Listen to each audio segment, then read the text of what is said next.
저는 오늘 정말 눈물겹습니다. 특정 정당이 일당으로 지배해온 선을 제가 무소속 시민 후보로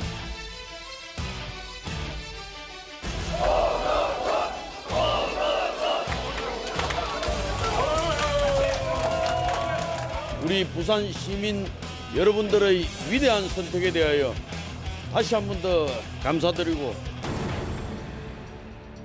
5분 정도의 짧은 면담 과정에서 불필요한 신체 접촉을 하였습니다.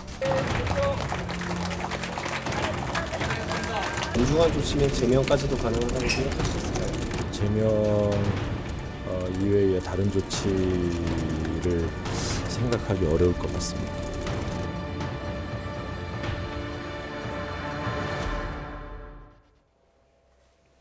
네, 오거돈 부산시장 성추행을 인정하면서 전격 사퇴했습니다. 민주당은 즉각 제명 절차에 착수한 가운데 야당에서는 비판의 목소리가 거셉니다. 네, 특히 통합당은 이 사퇴 시점을 두고 당 차원의 개입 의혹을 제기하고 있는데요. 오늘 하루 관심을 받았던 오거돈 시장의 사퇴 소식 두 분과 짚어보겠습니다. 배종호 세한대 교수 그리고 김광삼 변호사 나오셨습니다. 안녕하십니까? 네, 안녕하세요. 안녕하세요. 예, 오거돈 부산시장 오늘 이제 강제추행을 인정하면서 임기를 다 채우지 못하고 불명예스러운 퇴장을 하게 됐는데요. 먼저 오늘 기자회견 내용 직접 들어보시죠. 저는 오늘부로 부산시장직을 사퇴하고자 합니다. 시민 여러분들께 머리 숙여 사죄드립니다. 그 한 사람에 대한 저희 책임이 또한 너무나 크기 때문에 이러한 결정을 할 수밖에 없음을 고백합니다. 저는 한 사람에게 5분 정도의 짧은 면담 과정에서 불필요한 신체 접촉을 하였습니다. 이것이 해서는 안 될 강제 추행으로 인정될 수 있음을 깨달았습니다. 경중에 관계없이 어떤 말로도 어떤 행동으로도 용서받을 수 없습니다. 저는 삼전 사기의 과정을 삼전 사기의 과정을 거치면서 시장이 된 이후 사랑하는 부산을 위하여 참 잘 해내고 싶었습니다. 이런 부끄러운 퇴장을 보여드리게 되어 너무나 죄송스럽습니다만 지금 제가 할 수 있는 유일한 선택이 바로 이것이라고 생각을 합니다. 예, 오거돈 시장. 이 사퇴 소식에 오늘 놀라신 분들 되게 많으실 텐데 오늘 그 시청 내부에서도 이게 20분 전에 알 만큼 굉장히 전격적으로 이루어졌다고 하더라고요. 그렇습니다. 다들 이렇게 충격적인 일 때문에 사퇴를 한지는 몰랐고 말씀하신 대로 20분 만에 이제 알았다고 하니까 건강 이상설, 네. 총선 참패설 이런 얘기는 좀 덜한 것 같아요. 근데 이제 막상 기자회견 통해서 성추행 관련해서 사퇴한다고 그러니까 직원들도 상당히 허탈해했고요. 아시겠지만은 오거돈 전 부산시장이 돼야 되겠죠. 전 부산시장 같은 경우는 지난 1995년 지자체 선거 도입 이래 조금 더 하면은 이제 관선시장까지 합치면은 30년 만에 부산 지역에서 처음으로 진보 시장이 나왔거든요. 네. 그런데 이런 이제 성추행 사건으로 낙마하니까 저도 충격을 받았고 예. 특히 이 진보 지역에서도 상당히 좀 충격을 받았고 부산의 지지자들도 큰 충격을 받았던 것 같아요. 그래서 이제 댓글을 보면은 이분이 이제 삼전 사기 신화의 주인공이거든요. 그래서 예. 14년간 고생해서 고작 5분 만에 그 꿈을 날렸느냐라는 이제 그런 댓글 달렸는데 상당히 충격적인 사건이고 모든 고위 공직자들에게 상당히 경종을 울리는 그런 사건이 되지 않을까 이렇게 생각이 됩니다. 예. 그 굉장히 충격적인 사퇴 발표였는데 변호사님 그 사퇴 발표문에 쓰인 좀 표현을 두고도 좀 문제가 있는 게 아니냐 이런 논란도 있더라고요. 그 예를 들면 5분 정도의 짧은 면담이라는 굳이 그 5분이라는 시간을 특정한 부분 그리고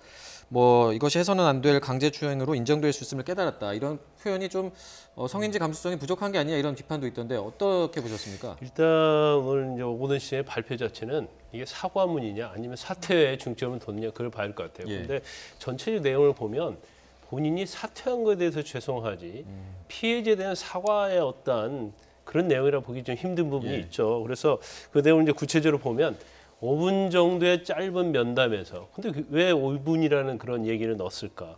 그 자체는 내가 강제추행을 했다고 한다면 그 시간이 이렇게 길지 않았고 이게 갑자기 이루어진 것이다. 순간적이다. 이제 그런 표현을 하려고 했던 거 봐요. 그러니까 그 자체도 어떻게 보면 본인의 이제 변명이라고 볼 수 있는 거죠. 예. 그리고 강제추행을 했다고 한다면 그런 어떤 성적인 자기 행위에 대해서 반성이 있어야 하는데 불필요한 신체 접촉. 이게 강제추행 자체를 사실은 굉장히 좀 미화했다고 볼 수 있거든요. 예. 그래서 이 문구 자체는 굉장히 본인이 많은 생각을 했는데 결과적으로 피해자 입장에서 보면 사과가 아니고 본인의 변명을 하기 위한 거다 이렇게 볼 수밖에 없고 예. 자 강제추행으로 인정될 수 있음을 깨달았다 그것다는 거예요.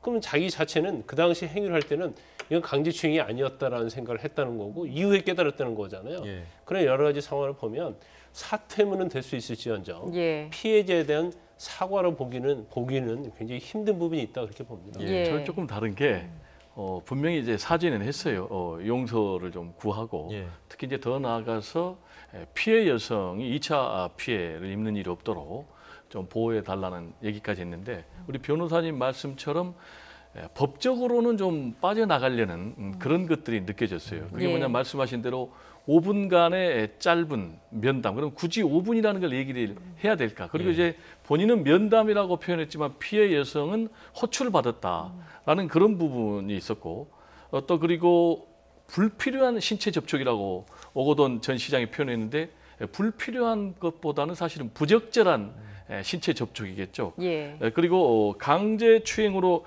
인정될 수 있음을 깨달았다라는 것은 본인의 의도성이 전혀 없었다는 것을 좀 강조하려는 거 아니겠어요? 예. 생각해 보니까 문제가 터지가 보니까 그게 강제추행으로 인정될 수도 있었겠구나. 그렇지만 나는 그런 의도가 없었다라는 얘기를 좀 강조하려는 것 같고요. 예. 그래서 또 맨 마지막으로 경중에 관계없이 어떤 말로도 어떤 행동으로도 용서받을 수 없다라고 했는데 이 부분도 좀 빠져나가려는 그런 느낌이 좀 있어요. 그래서 이제 피해 여성이 이런 부분을 또 조목조목 짚었기 때문에 예. 법정에서 이 강제추행의 의도를 둘러싸고 상당히 또 논란이 있지 않을까 이렇게 생각이 됩니다. 법정 예. 다툼으로까지 갈 가능성이 높아지니까요. 예. 어쨌든 이제 법적으로 빠져나갈 구석을 만들기 위해서 좀 이런 사퇴문을 썼다라는 분석이신데 말씀하셨듯이 이제 오늘 피해 여성 조목조목 반박을 했습니다. 그러면서 오늘 이렇게 조율되지 않는 기자회견으로 2차 피해를 입었다. 또 이렇게 주장을 하기도 했어요. 먼저 피해자 여성의 입장에서는 이제 사퇴문이 굉장히 중요했을 거예요. 왜냐하면 예. 사퇴문이 우리가 지금까지 얘기한 것처럼 뭐 경중에 상관없이 이 말은 굉장히 자기는 가벼웠다는 그런 문구로 들리거든요. 그래서 사퇴하기 전에 피해자 측에서 계속적으로 그 사퇴 문구를 한번 봤으면 한다라고 계속 요구를 했다는 거예요. 네. 근데 그거에 대해서 보여주지 않았고 또 일방적으로 사퇴 시점을 발표하는 경우에 있어서도 시간도 마음대로 정했다. 이제 그 부분에 대해서 이제 피해자 측에서는 지금 불만을 얘기하고 있는 거고 예. 오히려 이러한 어떤 사과로 말미암아서 이제 2차 피해를 가한 것이다. 이제 그런 주장을 부산 성폭력 상담소를 통해서 오늘 발표를 했어요. 예. 예. 그 지금 어쨌든 피해자 입장문을 또 보면 이제 대략적인 좀 사건 경위를 좀 이제 정황을 유추해 볼 수 있는 내용이 있는데 그런데 이제 좀 궁금한 게 앞서도 뭐 이제 의도성이 없었던 거를 강조하기 위한 좀 사퇴문의 표현이 있었던 것 같다라고 말씀해 주셨는데 이제 이 집무실에 있었던 성추행 자체가 이루어지는 그 과정이 그러니까 20대 여성 공무원을 집무실로 불렀다고 했잖아요. 네. 근데 이제 이렇게 단독 면담을 하는 일이 좀 흔하진 않을 것 같은데 이게 좀 계획적인 또 범죄 가능성에 무게를 두는 시선도 있던데 어떻게 보십니까? 그 부분도 맞을 거예요. 왜냐하면 수행비서를 통해서 집무실을 호출했단 말이에요. 예. 근데 20대 여성이라는 걸 보니까 아마 직급도 이렇게 높지 않을 거예요. 그러면 실무를 담당하는 여성일 가능성이 큰데 실무 중에서도 아마 좀 그 현실적으로 보면 이제 현장과 관련된 그런 직원일 가능성이 큰데 예. 일반적으로 시장이나 자치단체장들은 대부분이 이제 국장, 과장급 통해서 업무를 지시하고 호출하고 회의하고 그럽니다. 예. 그런데 뭐 수행비서 그것도 수행비서 통해서 집무실을 호출을 했다. 이거 자체는 상당히 의도성이 있다 이렇게 볼 여지도 있는 부분이 있어요. 예. 그렇기 때문에 과연 이게 계획적으로 이렇게 했는지 이제 또 하나 또 중요한 부분은 과연 이 피해 여성만이 최초로 집무실을 불러서 불필요한 신체 접촉 자기 말처럼 강제추행을 당한 것인지 아니면 이전에도 수행비서를 통해서 또 다른 여성들을 계속적으로 불렀는데 그 사람들도 추행을 당하고 나서 어쩔 수 없이 말을 못한 것인지 아니면 예. 문제를 못 삼았는지 이런 부분을 이제 충분히 의심해 볼 여지는 있다고 봅니다. 예, 뭐 추가 피해자가 있을 가능성도 그렇죠. 있다라는 말씀이신데 일단 이제 경찰은 내사에 착수를 했습니다. 이 사건 같은 경우는 이제 피해자 고소 고발이 없어도 즉각 수사에 착수할 수 있는 일이죠. 근데 원래는 말이죠. 이제 성범죄와 관련된 것은 예. 친고죄라고 우리가 해서 피해자 고소가 없으면 수사도 할 수 없고 처벌할 수 없어요. 그런데 2013년도 6월에 이게 성폭력법에 의해서 친고죄 조항이 폐지가 됐습니다. 예. 그래서 고소가 없다 하더라도 수사기관이 범죄 사실을 인지하면 당연히 수사해서 처벌을 할 수가 있어요. 그런데 지금 오늘 사퇴만 했지 피해자가 아직 뭐 수사기관에 고소를 했다랄지 이런 내용은 지금 나오지 않고 있어요. 하지만 지금 오거돈 시장이 말한 것처럼 거의 뭐 집무실에서 명백하게 추행이 이루어진 것처럼 보여지고 있기 때문에 경찰 입장에서 이 부분을 수사할 수밖에 없는 거고 단 한 가지 약간 수사를 하는 데 있어서 어떤 그 과정이 좀 약간 순탄치 않을 수 있습니다. 왜냐하면 피해자가 적극적으로 오거돈 시장에 대해서 처벌을 원하면 모르는데 만약에 처벌을 원하지 않고 나는 수사받지를 원하지 않는다. 이 사건이 실질적으로 정상적으로 수사가 진행되기를 바라지 않고 수사에 아주 비협조적으로 나오면 사실은 오거돈 시장의 저 사과문만 가지고는 처벌할 수가 없어요. 그렇기 때문에 피해자가 자기의 어떤 피해 사실과 관련해서 어느 정도 수사기관에 협조하느냐 이제 그거에 따라서 오거돈 시장이 처벌받느냐 받지 않느냐는 정해질 수 있는 거죠. 만약에 적극적으로 이제 수사에 협조를 하고 그 이제 뭐 수사가 이루어진다면 좀 어떤 혐의로 처벌을 받게 되고 어느 정도까지 형량이 뭐 가능한가요? 그런데 오늘 이제 부산 성폭력 이제 피해 상담소를 통해서 오거돈 시장의 어떤 사태에 대해서 굉장히 불만적인 그런 걸 토로했잖아요. 그래서 아마 수사에 협조할 가능성이 크다고 보고 있고요. 수사에 협조를 하게 되면 결과적으로 이게 강제추행죄인데 강제추행이 어느 상황에서 이루어졌느냐가 굉장히 중요합니다. 그래서 피해자가 전혀 모르는 상태에서 기습적으로 이루어졌다고 한다면 이것은 강제추행이 되는 거고요. 지금 오거돈 시장과 이 직원은 상호관계, 업무 보호관계, 감독관계 있잖아요. 그렇기 때문에 그 관계를 이용해서 강제추행을 했다고 하면 업무상 유료기한 강제추행이 될 가능성이 커요. 그런데 일반적으로 어떤 직업상 관계에 있어서 강제추행이 이루어지면 업무상 유료기한 강제추행이 인정이 되거든요. 근데 우리가 최근에 그 안희정 지사 같은 경우에도 이제 지사라는 직함이 있었잖아요. 그리고 거기 직원이었단 말이에요. 그래서 기습적으로 피해자 의사에 반해서 강제추행이 이루어진 경우에는 강제추행죄가 적용이 됐고 그게 아니고 어떤 시간적인 걸 두면서 무유형의 유형의 어떤 유형력을 행사해서 강제추행을 한 경우에는 업무상 유료기한 강제추행이 인정이 돼서 3년 6개월의 형을 선고받았죠. 자, 일각에서는 이제 이번 성추행 사건이 사실 뭐 예견된 일이었다 이런 주장도 나오고 있는데요. 이 피해자를 보호하고 있는 부산 성폭력 상담소는 오 시장의 이 평소 낮은 성인지 감수성 그리고 반성하지 않는 태도를 지적을 했습니다. 직접 들어보겠습니다. 공약사항에 있었음에도 불구하고 뭐 미투 운동 이후에 이렇다 할 뭔가 행보가 사실 없었던 것도 사실이었고 그다음에 언론 보도된 바와 마찬가지로 뭐 식당에서 여자 직원들과 같이 배석했다 이런 문제가 있었지 않습니까? 부산시의 수장이라고 하는 부산시장이 강제추행했던 이런 일이 불거지는 것 자체가 얼마나 성인지 감성이 없고 성문제에 대해서 등한시했는지를 여실히 보여주는 사건이라고 볼 수 있을 것 같습니다. 그러니까 이제 평소에도 좀 성인지 감수성이 낮았다라는 주장인데 그렇게 하면서 이제 떠오르는 게 2018년 11월에 어떤 회식 사진의 모습입니다. 그때 당시에 좀 어땠습니까, 정황이? 이제 회식 사건도 있고 또 강용석 변호사가 가로세로 연구소 유튜브를 통해서 지난 10월달에 또 다른 성폭력 또 성추행 사건을 또 폭로했거든요. 그때 당시 이제 문제가 되니까 오거돈 전 시장이 손해배상 청구 5억을 했단 말이에요. 그래서 이 사건까지 이번에 경찰이 수사에 들어가면은 모두 다 수사할 가능성이 높아요. 지금 이제 변호사님께서도 말씀을 하셨지만은 보통 고소고발이 있으면은 수사를 할 수가 있고 특히 이제 관련 법이 바뀌면서 친고죄가 아니거든요. 반의사 불벌죄도 아니고 그래서 경찰이 인지를 하면은 수사를 할 수가 있어요. 근데 이제 오거돈 전 시장이 기자회견을 해가지고 추행 사실을 본인이 밝혔기 때문에 또 그리고 피해 여성이 있기 때문에 제가 볼 때는 경찰이 이미 내사에 착수한 것으로 알고 있고 그러면 이제 가장 먼저 경찰은 이 문제 피해 여성을 불러서 사건의 정황에 대해서 알아볼 것 같아요. 그러면 이제 수사에 들어갈 가능성이 높고요. 예. 그러면 이제 방금 말씀하신 대로 지난번에 회식 사건은 뭐냐면은 오거돈 전 부산시장이 선거에 당선돼서 취임하고 산하의 노동자들하고 회식을 하는데 남성들은 이제 맞은편에 그리고 좌우 자식 옆에 아름다운 젊은 여성들을 앉혔단 말이에요. 근데 이제 문제는 그 사진을 본인이 올렸다는 거예요. SNS에. 그러니까 그걸 보고 그게 이제 논란이 된 거죠.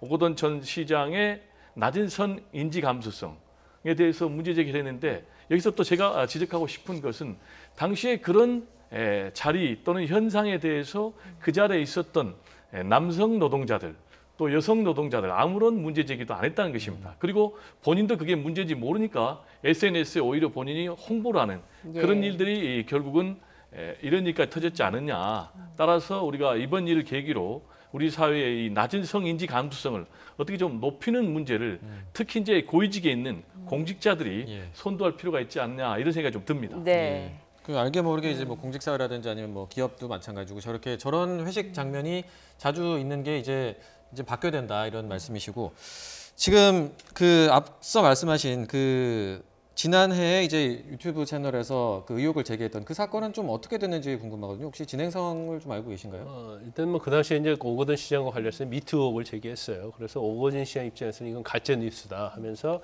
그 유튜브를 상대로 이제 형사공소했고요. 그다음에 동영상도 삭제해달라. 그리고 그 영상을 게시를 하지 못하게 해달라 하면서 또 손해배상도 5억을 청구했거든요. 그런데 이런 소송들이 사실은 물론 이제 증거가 명백하지는 않다고 판단을 했지만 부산시장이라는 인물은 이제 퍼블릭 피거, 공적 인물이거든요. 그래서 공적 인물은 이 정도는 감수를 해야 한다 해서 사실은 청구했던 것이 다 기각이 됐습니다. 그리고 본인 자체가 지금 뭐 가로세 연구소뿐만 아니라 뭐 그 이후로 아까 말씀드린 것처럼 여러 가지 문제가 제기됐었잖아요. 근데 본인이 선거 당선되고 나서 성범죄, 성희롱에 대해서 굉장히 엄단하겠다고 얘기를 했어요. 그리고 거기에 대해서 전담 팀도 꾸리겠다 했는데 결국 그런 것들이 하나도 이루어지지 않은 거예요. 그러면 본인 자체가 이런 전담 팀 자체가 그다지 필요가 없다. 그래서 우리가 계속적으로 성인지 감수성에 대해 얘기를 하는데 성인지 감수성이 굉장히 낮기 때문에 이런 문제 자체, 그러니까 직장 내 성희롱이랄지 성추행이랄지 이런 것들이 별거 아니다고 생각할 수 있다는 것이죠. 단지 선거 과정에서 표를 얻기 위해서 그런 행위를 한 것이 아니냐. 그래서 좀 이중적이지 않았느냐. 이제 그런 비난을 받고 있는 겁니다. 뭐 이렇게 이제 말 따로, 행동 따로. 과거에 했던 발언들도 성희롱은 민선 7기에서 뿌리 뽑아야 할 구태다. 뭐 이런 발언도 하고 했었는데요. 결국엔 이렇게 퇴장을 하게 됐습니다. 오거돈 시장, 뭐 전통적인 보수 텃밭으로 분류되는 부산에서 이제 4차례 도전해서 겨우 당선된 입지전적인 인물인데 부산 지역에서는 이제 어느 정도 정치적 입지를 다진 인물 아닙니까? 그렇습니다. 이제 행정고시로 공직 생활을 시작해서 계속해서 부산에서 승승장구한 그런 인물이에요. 그런데 이분이 좀 말 좀 더듬습니다. 근데 그런 역경을 딛고 부산에서 최초로 30년 만에 진보 진영의 민주당 당선자가 나왔는데 이렇게 끝나니까 참 허무하다. 이런 평가들이 있고요. 본인은 3전 4기입니다. 4번째 도전했습니다. 그리고 2004년부터 계속해서 떨어졌지만은 본인의 어떤 그 불굴의 의지로 당선이 됐는데 지금 상당히 민주당에는 악재인 게 첫 번째로는 이제 안희정 전 충남지사 같은 경우도 결국은 미투 문제 때문에 임기 중에 물러났지 않습니까? 지금 이제 오거돈 전 부산시장 같은 경우도 임기 2년을 채 못 채우고 지금 가장 먼저 물러나는 짧은 재임 기간을 마치고 물러나는 이제 그런 이제 시간 부산시장이 됐고 그리고 이번에 총선에서 부산에서 지난번에는 이제 5석을 획득을 했는데 지금 3석으로 줄었거든요. 그런데 왜 이렇게 3석으로 줄었느냐 관련해서 여러 가지 평가가 있지만은 오거돈 전 부산시장이 좀 제대로 잘 못했다라는 그런 평가도 상당한 요인 중에 하나로 지금 분류가 되고 있거든요. 그런데 이번 사건까지 터지니까 지금 민주당 입장에서는 아시다시피 최근에 민주당이 뭐 52% 그리고 문재인 대통령이 뭐 60% 넘는 그런 고공행진을 보이고 있는 상황에서 찬물을 끼얹고 그래서 이제 180석을 압승을 해가지고 개혁 정책을 또 추진해 나가야 된다 이런 일이 터졌기 때문에 굉장히 이제 곤혹스러운 그런 상황인데 이걸 이제 앞으로 민주당이 또 어떻게 잘 수습해서 이걸 헤쳐나갈지 이것도 좀 앞으로 지켜볼 대목입니다. 네, 말씀하신 것처럼 이제 대형 악재이기 때문에 이게 이제 사건 자체는 4월 초에 있었던 걸로 지금 4월 7일에 있었죠. 그런데 이게 이제 이 발표 시점을 두고 좀 지금 논란이 또 되고 있습니다. 이게 총선 악재를 고려해서 이걸 이제 뭐 피해 여성 측과 그 총선 이후에 발표하는 쪽으로 뭐 협상을 한 게 아니냐 이런 보도도 있고요. 그리고 이 과정에서 뭐 공증까지 받았다. 이런 얘기가 있던데 좀 어떻게 된 상황입니까? 근데 이제 4월 15일 선거가 있었고요. 일주일 전인 4월 7일 날 집무실에서 이 강제추행이 있는 걸로 알려져 있어요. 그러면 사실 7일이라는 시점이 있고 4월 7일 날 추행을 당한 이 피해자가 바로 그 집무실에서 나온 다음에 이제 성폭력 상담소로 갔다는 거 아니에요. 그러면 거기서부터 바로 이의 제기를 했을 거고 그러면 4월 15일 이전에 사실 이게 불거질 가능성도 상당히 있다고 봅니다. 그래서 뭐 사실관계 어떤 팩트는 확인된 건 없어요. 그래서 피해자 측에서도 그러면 뭐 4월 15일 이후에 이게 문제를 제기하자 아니면 사퇴를 하자 그렇게 됐는지 아니면 뭐 일부 언론 보도에 의하면은 오거돈 시장 측에서 총선에 영향이 굉장히 있기 때문에 총선이 끝난 다음에 사퇴하는 방향으로 가자 이제 이렇게 제의를 했다는 것도 알려져 있는데 그건 아직 뭐 언론에서 이제 팩트가 확인된 건 아닙니다. 그런데 그 과정에서 아마 이제 일주일이라는 기간이 있잖아요. 그런데 아마 피해자 입장에서는 오거돈 시장은 엄청 절대적인 권력이잖아요. 본인은 굉장히 이게 공무원에 불과하다고 생각했을 거예요. 그래서 그 과정에서 만약에 여기에서 잘못하면 자기가 2차 피해가 올 수가 있고 피해를 당했음에도 불구하고 결과적으로 뭐 신상이 털린다랄지 아니면 이제 피해를 볼 수 있기 때문에 이제 본인 입장에서는 아마 공증을 요구했을 가능성이 크다고 봐요. 그래서 요구하는 것은 두 가지였던 것 같아요. 사퇴를 무조건 해야 한다는 거고 그다음에 사과를 해야 하는 것이다. 그래서 아마 그런 문구가 적힌 걸 피해자 가족하고 변호인하고 오거돈 시장 측하고 같이 가서 공증을 했다는 거예요. 그러면 공증까지 했다는 것은 나중에 오거돈 시장이 혹시라도 이러한 자기의 범행 사실이랄지 오히려 부인할 가능성이 있다고 피해자 측에서 보고 아마 피해자 측에서 공증을 요구할 가능성이 크다. 그래서 오거돈 시장의 입장에서는 이미 공증까지 한 입장이기 때문에 이걸 뭐 번복한다거나 아니면 빠져나가기 쉽지 않을 것이라고 이렇게 판단을 했을 겁니다. 자, 총선이 끝난 뒤 이제 일주일 만에 지금 전격 사퇴를 한 건데 교수님께서는 이 시점에 대해서는 좀 어떻게 보고 계십니까? 시점에 대해서 설왕설래 말이 많아요. 지금 통합당 측에서는 민주당 중앙당이 다 알고 있었는데 총선에 악재가 될까 봐서 회유를 했다. 이렇게 주장을 하고 있고 지금 윤호중 사무총장 같은 경우는 중앙당에서 전혀 알지 못했다. 그리고 부산시당에서도 전혀 알지 못했다고 그래요. 지금 이제 이 진실은 누가 알겠습니까? 가장 잘 아는 사람은 오거돈 전 부산시장 그리고 피해 여성 아니겠습니까? 근데 이것과 관련해서 피해 여성은 정치적인 외압, 회유가 전혀 없었다. 그리고 정치적인 계산은 전혀 무관하다. 이렇게 선을 분명하게 긋고 있거든요. 또 이것이 정치적으로 이용되기를 원하지 않는다고 얘기를 하고 있거든요. 그러면 제가 볼 때는 피해 여성 입장에서는 가장 중요한 것이 오거돈 전 부산시장을 사퇴시키는 건 아니겠습니까? 그래서 공증까지 했다고 알려져 있는데 그런 상황에서 그 여성이 피해 여성이 과연 이거를 총선 전후를 구분까지 하면서 요구를 했을까라는 생각이 하나 들고요. 그리고 오거돈 전 부산시장 같은 경우도 본인 입장에서는 할 수만 있으면 자신의 직위를 좀 유지하고 이 사건을 무마하고 싶었을 거예요. 그러나 본인이 사퇴하겠다고 공증까지 해줬다면은 본인 입장에서는 뭐 총선에 어떤 영향을 미치느냐가 그렇게 중요한 문제가 아니었을 것 같아요. 제가 그래서 그런 부분은 상당히 좀 정치적인 억측이 아닌가 이렇게 생각이 듭니다. 뭐 민주당은 지금 총선 전에는 인지를 하지 못했다라는 입장인데 윤호중 더불어민주당 사무총장의 발언을 좀 직접 들어보겠습니다. 내일 당장 윤리심판원 회의가 열릴 예정이고요. 거기에서 이제 그 징계 절차에 착수하면 당원 당규에 따라서 엄중 징계할 예정입니다. 제명 이외의 다른 조치를 생각하기 어려울 것 같습니다. 네, 총선 뒤에 사퇴하겠다고 공증까지 받았다는데 당에서 전혀 파악을 못하고 계십니까? 네, 파악을 못하고 있었습니다. 당과 상의해서 이루어진 일이 아니었습니다. 예, 뭐 어쨌든 이 사건이 총선 직전에도 일어났고 또 총선 직후에 이렇게 사퇴를 했기 때문에 지금 이제 이렇게 파장이 커지고 있는 것 같습니다. 민주당에서는 지금 일단 제명 절차에 착수를 했어요. 아무래도 이 파장이 커지는 거를 좀 조기에 수습하겠다 이런 입장인 거죠. 그 제명은 뭐 당연히 예. 해야 하는 게 맞고요. 이제 제명 시점도 사실은 이제 파장을 최소화시키려고 하면 즉각적으로 이루어진 게 맞다고 봐요. 예. 그런데 저는 이제 개인적으로 볼 때 아마 민주당이랄지 부산시당에서는 이 내용을 잘 모르고 있을 것이라 봅니다. 왜냐하면 이게 일반적인 어떤 범죄가 아니고 이제 선거 관련된 범죄는 당사자는 이걸 굉장히 은폐하려고 하는 경향이 있거든요. 그래서 외부를 새어나가지 않고 만약 민주당이나 뭐 부산시당에서 알게 되면 이건 본인이 이걸 어떻게 보면 커버할 수 없는 그런 상황이 이루어지니까 외부로 알려지기 전에 어떻게 해서든지 이걸 잠재우려 노력을 많이 했을 거예요. 이제 그러다 보니까 외부는 몰랐을 거라고 저는 뭐 그렇게 보는데 예. 이제 그러면 총선 전에 왜 이게 불거지지 않았냐. 그 부분은 물론 뭐 피해자하고 오거돈 전 시장 측하고 계속 뭐 협의를 하다 보니까 그럴 수도 있지만 오거돈 시장 입장에서는 적극적으로 이걸 총선 전에는 불거지는 걸 막고 싶었을 거예요. 왜냐하면 본인이 뭐 어차피 사퇴를 해서 정치적으로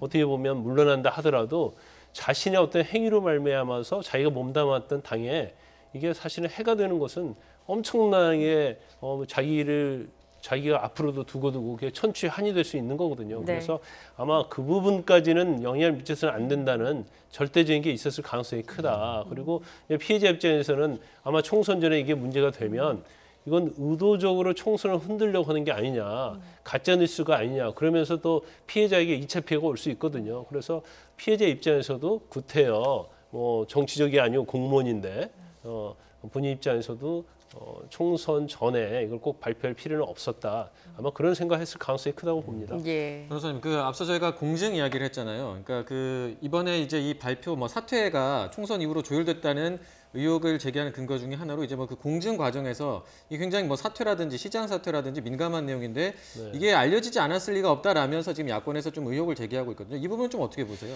그런데 물론 뭐 어떤 공증 절차를 하게 되면 이제 공증 사무소가 있잖아요. 네. 그럼 사무소 내에 변호사가 있고 실무를 담당하는 직원이 있어요. 그러면 적어도 그 내용을 또 공증 자체는 당사자가 와야 하거든요. 그러면 오거돈 시장이랄지 이 변호사들이 이렇게 오면 이건 분명히 큰 문제가 있을 거라고 보고 내용을 봤을 겁니다.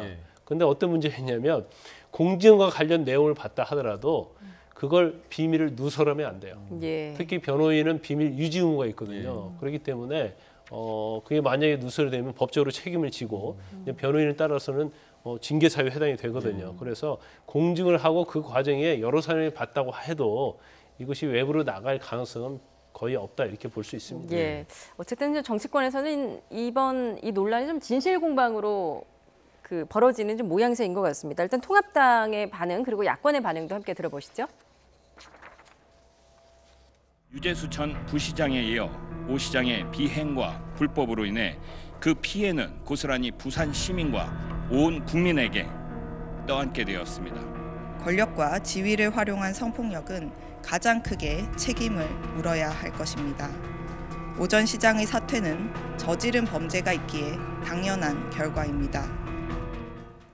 예, 일단 뭐 통합당의 입장을 정리를 해보면은 이 사퇴 시점을 총선 이후로 조율했다는 것 자체가 여권과 함께 이제 조직적으로 함께 움직인 게 아니냐라는 겁니다. 그에 대해서는 어떻게 보십니까? 이제 아시겠지만 통합당에서는 사실상 매우 참담한 패배로 내부 혼란이 매우 심각한 그런 상황 아니겠습니까? 예. 그래서 지금 뭐 비대위원장을 김종인 비대위원장을 모셔온다, 또 반대한다. 이 부분까지도 지금 제대로 교통정리가 안 되는 매우 혼란스러운 상황인데 더구나 이번 참패 원인과 관련해서도 통합당의 막말 이런 부분들이 이제 큰 타격을 입었어요. 그래서 보수로서의 품격을 제대로 보여주지 못했다라는 그런 지적을 받고 있는 상황에서 지금 오거돈 전 부산시장이 성추행 문제로 사퇴를 했기 때문에 정말 호재 아니겠습니까? 그래서 최대한 정치적으로 반격을 해서 지금의 공경을 좀 벗어나겠다 이런 입장 아니겠습니까? 그런데 이제 우리가 최근에 진보 세력에서 좀 이런 미투와 관련된 사건이 많이 일어나고 있는 건 사실이에요. 아까 네. 말씀드렸던 안희정 전 지사 문제라든지 그리고 뭐 민병두 지금 현재 의원이죠. 민병두 의원이라든지 정봉주 전 의원 뭐 이런 부분들은 뭐 지금 논란의 소지가 있기 때문에 예.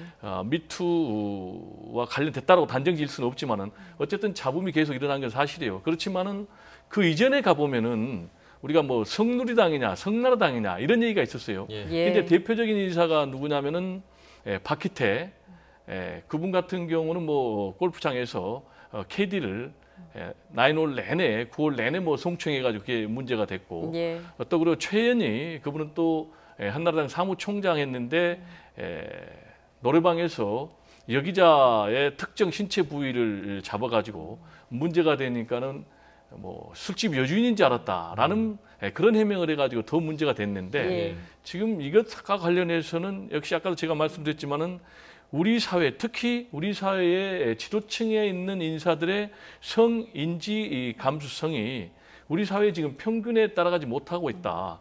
그리고 성인지 감수성이 굉장히 중요하지만 그와 동시에 성평등 감수성도 굉장히 우리가 민감해야 된다.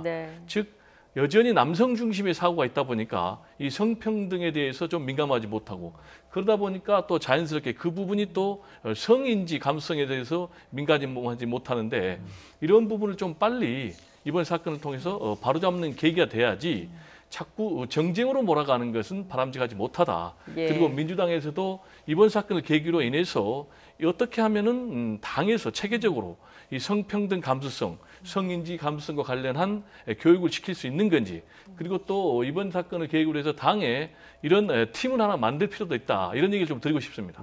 뭐 성인지 감수성 그리고 성범죄 관련해서 뭐 강력하게 대응하겠다 이런 게 이제 여당도 그렇고 오늘 이제 또 정부가 관련해서 또 대책을 발표를 했는데 근데 어떻게 보면 하필 오늘 이제 그런 그 오거돈 시장의 사퇴가 발표가 되면서 그런 이슈가 좀 어떻게 보면 묻히는 모양새가 됐는데 그런 걸 보면 오히려 이제 뭐 오거돈 시장이 민주당과 사전에 조율을 하지 않았던 게 아니냐 이런 또 생각도 해볼 수 있는 것 같은데 어떻게 보세요? 그렇습니다. 말씀하신 대로 오거돈 전 부시장이 이걸 중앙당하고 사전에 상의하지는 않았다고 봅니다. 변호사님께서 얘기했지만은 어떻게든지 본인은 은폐하려고 했을 거예요. 그리고 이제 4월 7일로 지금 최초의 시기가 추정이 되고 있고 그리고 선거가 4월 15일 아닙니까?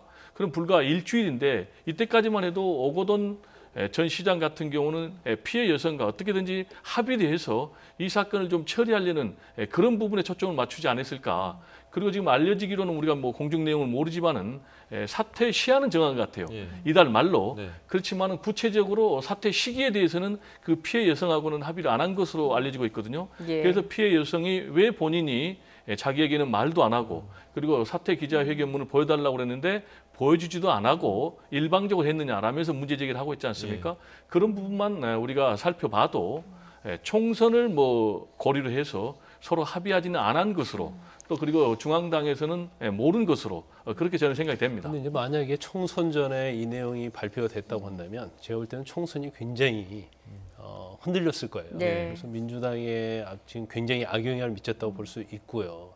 그런데 이제 민주당이 됐든 통합당이 됐건 만약에 자기 당의 자치단체장이 총선 전에 이런 걸 불거진다고 하면 당연히 정치라는 것은 총선 이후에 문제가 되도록 그전에 불거지지 않도록 막는 것은 그건 당연하기 때문에 설사 이게 민주당이 조율했다 하더라도 이건 비난할 수 있는 그런 대목은 아니라고 봅니다. 그런데 여러 가지 저는 상황을 보면 개인적으로 볼 때는 조율한 건 아니라고 봐요. 특히 민주당의 지지율이 지금 50%를 넘었잖아요. 그리고 오늘은 특히 이제 디지털 성범죄와 관련해 가지고 민주당에서 당정청 대책을 발표하는 날이었어요. 그렇기 때문에 오늘도 아마 민주당이 됐건 이제 부산시당이 됐건 갑자기 발표한다고 하고 그 내용을 아마 알았다고 한다면 사퇴 기자회견 직전에 알았을 가능성이 좀 크다 이렇게 볼 수 있을 것 같습니다.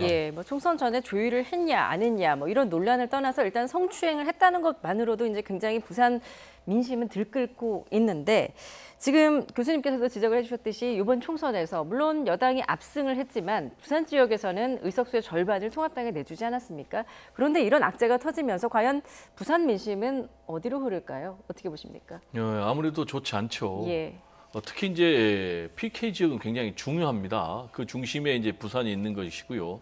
알다시피 이제 수도권하고 PK를 잡으면은 민주당에서는 총선이든지 대선이든지 예. 지방선거든지 승리를 할 수 있거든요. 아시겠지만 지난 지방선거에서는 부울경 이 모두를 지금 단체장을 민주당에서 석권하면서 결국은 그 부분이 민주당의 이번 총선 압승에 상당히 발판이 됐다. 예. 이렇게 말씀드릴 수가 있겠는데 그렇지만은 말씀하신 대로 앵커께서 부산 지역에서는 이제 6석이었는데 3석으로 줄었단 말이에요. 그렇지만은 의석수는 줄었지만은 득표율을 보면 민주당의 득표율이 올라갔어요. 그러니까 계속해서 민주당이 부산에서 지금 상승세인 추세인데 예. 이런 일이 터졌기 때문에 지금 완전히 찬물을 끼얹는 것이죠. 그래서 지금 내년 4월 7일 날 보궐선거가 지금 예정이 돼 있거든요. 예. 그런데 내년 보궐선거에서 뭐 여러 사람들이 거론이 되는데 대표적으로 거론되는 게 이제 김용춘 의원 이번에 낙마했죠. 네. 그리고 불출마 선언했던 김세연 의원 이분들이 지금 거론이 되고 있는데 오거돈 시장에게 정말로 30년 만에 최초로 진보 진영의 시장이 나올 정도로 표를 몰아줬는데 본인이 이런 성추행 사건으로 낙마를 했기 때문에 상당히 내년에 치러질 보궐선거에도 악영향이 될 것은 틀림이 없어 보입니다. 예. 예. 일단 뭐 앞으로 이제 누가 이제 부산시장이 될 것이냐 이 부분도 좀 관심을 끌고 있는데 일단 민주당이 제명 절차에 착수를 했는데 이제 야당에서는 뭐 사퇴만으로는 부족하다 이렇게 또 얘기를 하고 있잖아요. 앞으로 좀 민주당에서 이 문제를 어떻게 풀어가야 될 거라고 보십니까? 민주당에서는 뭐 즉각적으로 단호하게 정리를 해야죠. 그래서 윤호중 사무총장이 오늘 점심도 안 먹었다고 그래요. 점심도 거르고 기자회견 준비해가지고 3시간 만에 전격적으로 여기에 대해서 지금 민주당의 입장을 밝혔는데 내일 윤리심판원을 열어서 제명 처리하겠다는 것 아니겠습니까? 예. 그런데 민주당의 당헌 당규를 보면은 부정부패 등 중대한 범죄 행위로 인해서 보궐선거가 생기면은 후보를 내지 않기로 돼 있어요. 그래서 실제로 기초의원 선거에는 후보를 내지 않았어요. 그래서 과연 민주당이 이 당헌 당규에 따라서 내년 부산시장 선거에 과연 후보를 보궐선거에 내지 않을까 궁금한데 제가 볼 때는 뭐 이거는 중대한 범죄 행위냐 아니냐를 가지고 기준을 한다면은 또 민주당에서 후보를 낼 가능성도 있는데 워낙 중요한 지역이기 때문에 민주당에서 후보를 낼 것으로 보이고요. 지금 민주당 입장에서는 180석 압승 이후에 강조하고 있는 게 책임과 겸손 아니겠습니까? 이런 상황에서 이런 게 터졌기 때문에 자꾸 뭐 정치적인 미래를 모색한다든지 정치적인 유불리를 뭐 계산한다든지 그런 것보다는 낮은 자세로 어떻게 하든지 이런 고위공직자들 특히 선출직 공직자들의 이런 비리라든지 일탈된 행동이 재발되지 않도록 노력할 것인가. 거기에 대한 방지책을 제가 볼 때는 앞으로 내놓는데 주력할 것으로 그렇게 전망이 됩니다. 예. 뭐 이제 내년 그 보궐선거가 내년 4월 7일이니까요. 이제 앞으로 1년 동안 이제 부산시장의 어떤 공백은 불가피하게 됐는데 앞으로 이제 시정 운영은 좀 어떻게 이루어지는 겁니까? 일단은 이제 법적으로는 행정부지사가 권한대행으로 이제 부산시장을 이끌 거예요. 근데 행정부지사는 선출직이 아닌지잖아요. 그래서 이제 책임감이랄지 아니면 권한을 마음대로 행사하기는 굉장히 어려운 측면이 있고. 이제 부산이 대한민국 제2의 도시 아닙니까? 그러면 부산 자체의 어떤 상징성이 있고 지금 부산이 현안이 굉장히 많아요. 이제 대표적인 것이 하나가 2030년 엑스포가 있거든요. 이거 자체가 향후 부산의 미래를 결정할 수 있는 중요한 이벤트거든요. 근데 그런 것을 사실은 자치단체장이 1년이나 공백이 있으면 과연 그 엑스포를 유치할 수 있을까? 이거 말고도 뭐 여러 가지가 많아요. 그래서 이제 부산 시민의 입장에서 보면 굉장히 안타까울 수밖에 없는 거고. 어쨌든 간에 이제 부산시의 공백은 앞으로 4월 7일, 내년 4월 7일까지 있을 수밖에 없고 4월 7일에 누가 뽑히냐에 따라서 이제 부산시에 좀 많이 달라질 거라고 봅니다. 그런데 이제 아까 우리 배 교수님께서 말씀하셨지만 부산은 굉장히 민주당에 있어서도 굉장히 중요한 요충지거든요. 대한민국 제2의 도시고 그래서 어떻게 해서든지 이번 선거에서 승리하려고 할 거예요. 물론 부산시에서 부산 그 PKG에서 어떻게 보면 이제 통합당이 뭐 많은 의석을 차지했는데 지금 민주당이 180석 차지하고도 지지석이 굉장히 올라가고 있기 때문에 이걸 놓칠 수는 없을 거예요. 그러면 누가 가장 적격자인지, 부산시장 출마하면 당선 가능성이 있는지 그 부분에서 아마 민주당에서 굉장히 고민을 많이 하고 PKG에서 빼앗긴 의석을 이번 부산시장으로 만회를 하려고 할 겁니다. 그렇지만 결국은 부산시장 선거가 보궐선거 한 이유가 민주당의 출신의 자치단체장 때문에 선거가 이루어졌기 때문에 그런 부분에 있어서는 선거에 굉장히 불리하게 영향을 미칠 가능성이 있는 거죠. 네. 예. 그 아까 배 교수님께서 말씀하신 그 중대범죄와 관련해서도 그러니까 어느 정도까지가 이게 연루가 누가 됐고 뭐 이런 부분도 굉장히 앞으로 중요할 것 같은데 수사에 앞으로 초점이 그런 부분이 될까요? 제가 볼 때는 강제추행을 자체를 민주당이 중대범죄로 보지 않으면 이건 뭐 민주당 자체에 굉장히 많은 비난이 있을 거예요. 그래서 당헌 당규에는 그럴 수 있을지언정 이건 정치잖아요. 예. 당헌 당규에 있다 할지라도 정치에 있어서는 이제 그걸 뛰어넘을 수가 있고 또 당헌 당규 자체가 법적으로 효력이 있는 건 아니에요. 그래서 민주당이 공천을 한다고 해서 그게 법적으로 문제가 있는 것이 아니기 때문에 결국 당의 입장에서는 뭐 당연히 자기 당의 후보를 공천할 수밖에 없는 거죠. 예, 알겠습니다. 지금 오거돈 시장의 성추행 사건과 관련한 이야기 나눠봤는데요. 과연 민심이 어떻게 판단할지도 앞으로 좀 지켜보도록 하겠습니다. 배종호 세한대 교수, 김광삼 변호사였습니다. 잘 들었습니다. 고맙습니다. 네, 감사합니다.